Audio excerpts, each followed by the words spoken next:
This is the case of ruptured aneurysm of sinus of Valsalva.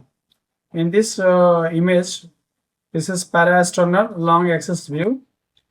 So you see this is left atrium, this is left ventricle, aorta, this is right ventricle, this is interventricular septum, and this is aneurysm. You see this aneurysm. So anterior sinus has aneurysm. You can see the flow, red and blue flow. Why is red? Because it is going towards flow. Why is blue? It's going away from the flow. So blood is making a circle like movement in aneurysm cavity. In this image, you see aneurysm of anterior sinus of Valsalva. Again, the same thing.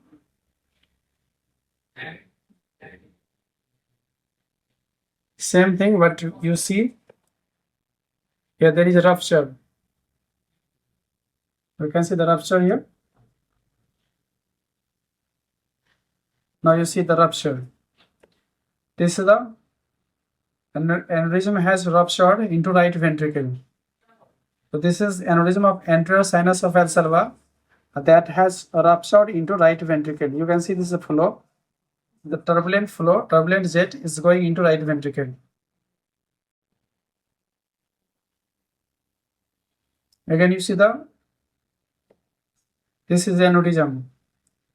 This is aorta, and this anterior wall of aorta has become aneurysm. You see this aneurysm. So this is aneurysm, and you can see this is a lacking. Aortic wall is lacking, but it has become aneurysmal. This portion is called sinus of Valsalva. So this is the anterior sinus.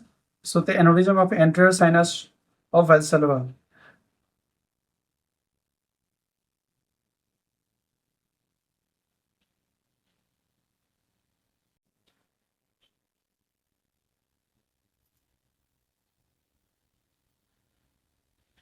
Now this is the image where you see the rupture portion of aneurysm, and that is communicating with right ventricle.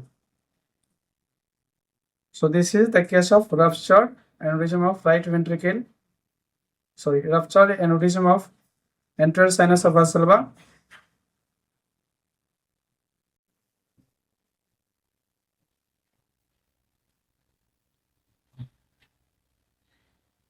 In this patient, what I have noticed, the left atrium and left ventricle mildly dilated. At the same time, ejection fraction is slightly in lower side. So I have to note some sort of any communication between left and right. So this is the case. Suppose if you get PDA, patent ductus arteriosus large PDA, then the left atrium, left ventricle is dilated in that case if the PDA is significant one. Similarly, in case of rupture of aneurysm, you will see the same thing. So that the blood will go into right ventricle, then main pulmonary artery, then left atrium, and then left ventricle. So ultimately, left ventricle is and left atrium is dilated when the aneurysm has ruptured and blood is coming from aorta into right ventricle. So that is the thing. Whenever you see some sort of abnormality in the size of the left atrium, left ventricle, then try to find out any communication. So that told me to that hinted me to try to find some sort of abnormal communication. So I got this thing, aneurysm of anterior sinus of Valsalva, and that has ruptured into right ventricle. And you can see the blue and red flow in the aneurysmal cavity. Blood is going into the cavity and getting reflected from there and comes back. So color is red and blue. Red means going towards the cavity and blue means coming back from the cavity. So the color is blue and red within the cavity. Cavity, and that coming from there again that becomes blue.